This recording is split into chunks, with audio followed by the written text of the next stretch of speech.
آج میں آپ کو سنن نسائی کی حدیث نمبر 4427 بیان کروں گا۔ حضرت عامر رضی اللہ تعالیٰ عنہ فرماتے ہیں کہ میں نے حضرت علی رضی اللہ تعالیٰ عنہ سے پوچھا کہ آپ کو کوئی باتیں ایسی رسول اللہ صلی اللہ علیہ وسلم نے راز میں بتائی ہیں جو باقی لوگوں کو نہ بتائی ہوں؟ تو اس پر حضرت علی رضی اللہ تعالیٰ عنہ غصہ ہو گئے اور غصے میں ان کا رنگ لال پیلا ہو گیا۔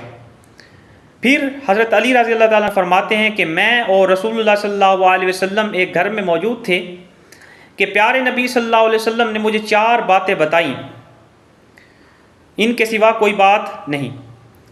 تو حضرت علی رضی اللہ تعالیٰ نے فرماتے ہیں کہ پیارے نبی صلی اللہ علیہ وسلم نے فرمایا کہ 4 لوگوں پر اللہ تعالیٰ کی لعنت ہے۔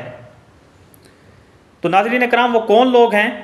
پہلا، وہ شخص جس نے اپنے ماں باپ پر لعنت کی ہو، اس شخص پر بھی اللہ تعالیٰ کی لعنت ہے۔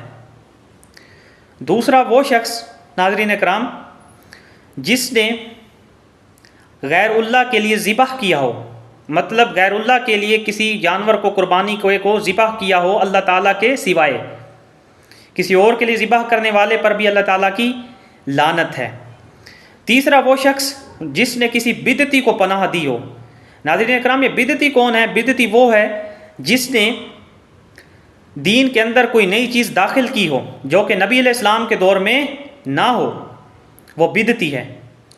اسی طرح چوتھا وہ شخص ہے، نبی علیہ السلام نے فرمایا جس شخص نے زمین کے نشانات کی حد کو بدلا، یعنی کہ ہیرا پھیری کی غرض سے۔ السلام علیکم محترم سامعین و ناظرین اکرام، جیسا کہ میں گزشتہ کچھ دنوں سے قربانی کے اہم ترین مسائل کے بارے میں آپ کی خدمت میں ویڈیوز ارسال کر رہا ہوں، اسی طرح ناظرین اکرام سب سے جو اہم سوال ان دنوں اٹھتا ہے وہ یہ ہے کہ قربانی کا گوشت کب تک کھایا جا سکتا ہے۔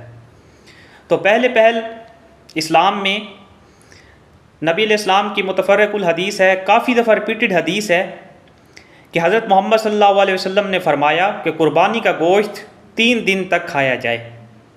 پہلے یہ حدیث کافی دفعہ ریپیٹڈ ہے، سنن نسائی میں یہ حدیث 4430 سے پیچھے کافی دفعہ یہ جو ہے آئی ہے۔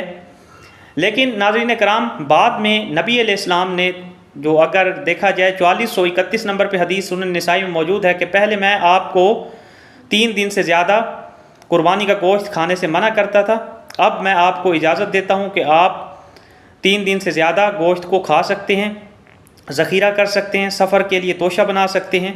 تو اس کی اجازت نبی علیہ السلام نے بعد میں دے دی تھی۔ جزاک اللہ۔